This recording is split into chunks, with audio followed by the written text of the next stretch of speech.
July 24, 2025.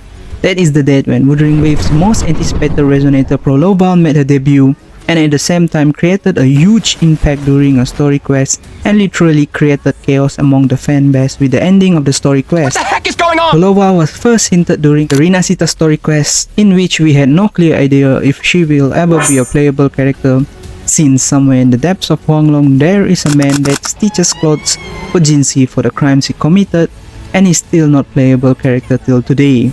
Now, even though many people pull a character based on their relevance to the meta, I, on the other hand, have different way of pulling a character.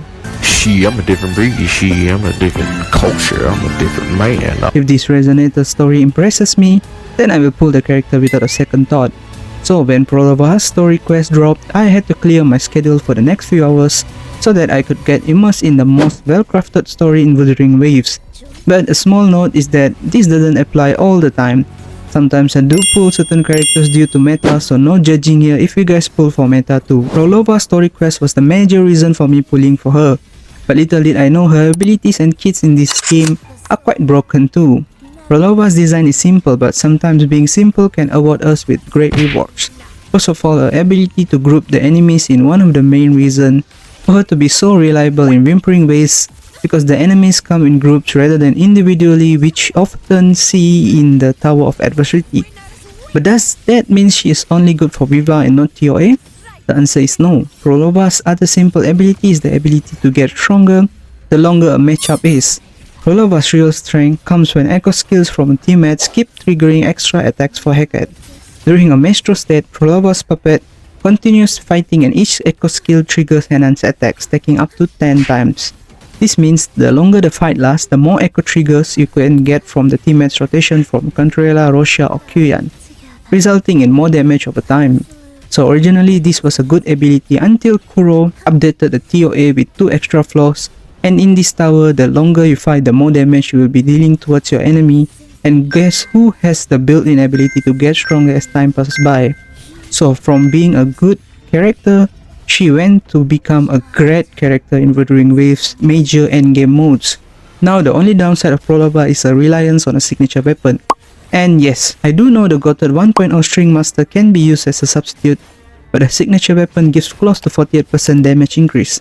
Her signature weapon increases attack by 12%, and after activating her echo, for the next 12 seconds, Phrolova's resonance skill and echo skill damage amplification gets a 32% increase with an 8% defense reduction. Now, for me personally, I normally vertically invest in characters resonators because I want to play longer, since in any gacha game, power creep is inevitable.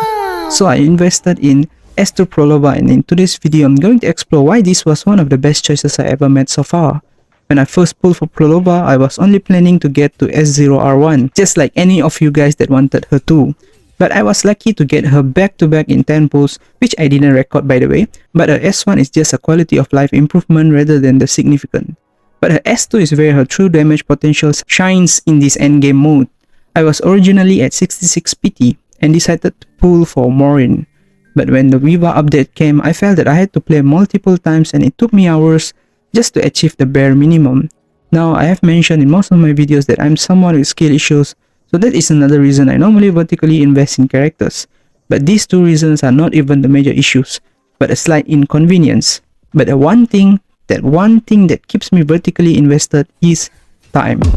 You see, investing in sequence has proven to be the best way to beat time in gacha game.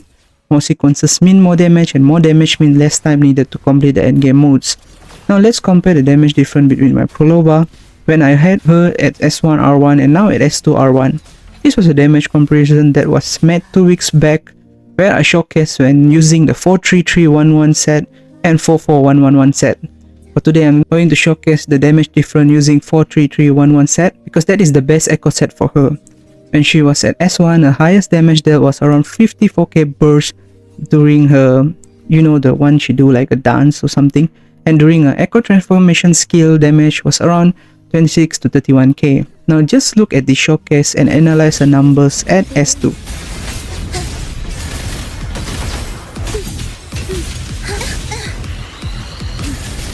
Life or death, no alternative.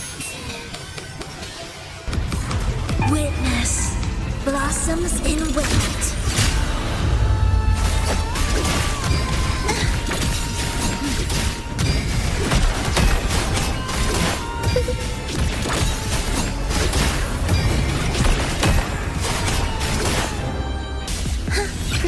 The beat begins.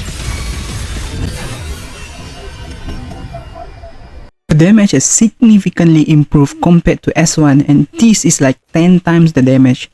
This is also the reason for me to get her to S2, because her S2 is quite broken compared to other DPS character in this game.